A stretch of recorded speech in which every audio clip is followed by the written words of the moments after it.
quais são os fatores socialmente definidos que supõe-se ou então que evidenciam a diversidade linguística? Então, quais são os fatores socialmente definidos que mostram e que evidenciam, que supõem, que traz uma suposição de que existe diversidade linguística? São 4 fatores basicamente, e eu já mencionei cada um deles no vídeo passado, e hoje eu quero tratar especificamente sobre o primeiro, depois no próximo vídeo sobre o segundo, depois o terceiro e o quarto e assim por diante. Então esse primeiro fator socialmente definido, no livro-texto que estou utilizando, que é este aqui inclusive, Introdução à Linguística, volume 1, ele diz que é a identidade social do emissor ou falante. Então este é o primeiro fator socialmente definido que evidencia a diversidade linguística. Identidade social do emissor ou falante. A playlist que estou construindo nesse canal, utilizando este livro aqui, é de sociolinguística, que é uma área da linguística que basicamente se preocupa em estudar a relação entre sociedade e língua. Então, por isso, inclusive, existe a junção de 2 palavras aqui, sociedade e língua, ou linguística, sociolinguística.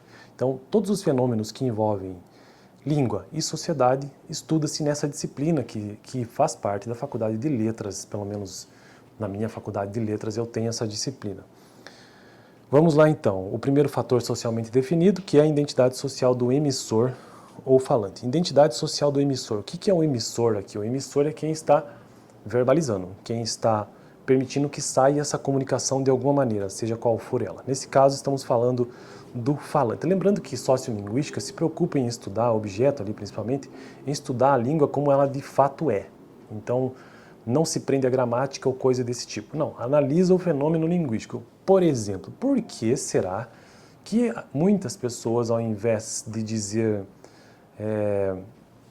você faria isto comigo? Muitas pessoas dizem assim, você fazeria isto comigo? Claro que do ponto de vista da gramática isso não está correto, gramática normativa.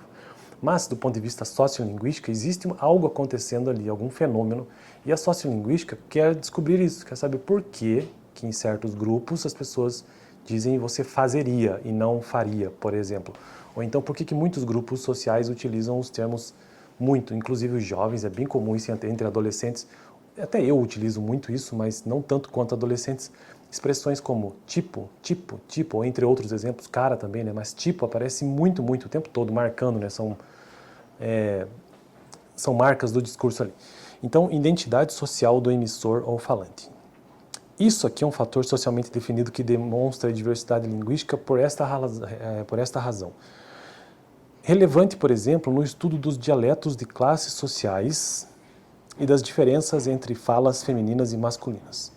Então, a identidade social de quem está falando, daquele que está emitindo, ela varia conforme a classe social. Então, vamos pensar assim, uma pessoa que é mais pobre financeiramente falando, que é pobre financeiramente falando, mora às vezes numa favela, ou mora em algum lugar diferente daquele que mora num lugar mais abastado ou mais rico.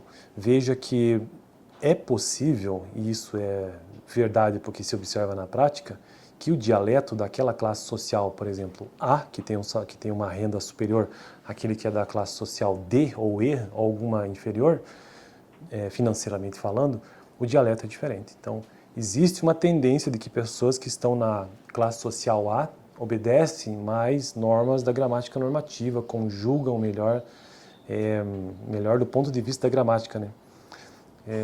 Não faltam com o plural e coisas desse tipo. Já pessoas lá da classe D, E e assim por diante, dependendo da instrução também, tendem a não cuidar tanto com essa ideia, com essas regras da gramática normativa. Então, aqui neste primeiro exemplo, como um fator socialmente definido, fica claro então que a identidade social do emissor ou falante é relevante, por exemplo, no estudo dos dialetos de classes sociais e das diferenças entre falas também femininas e masculinas. Então, entre homens e mulheres, também existem diferenças dos dialetos.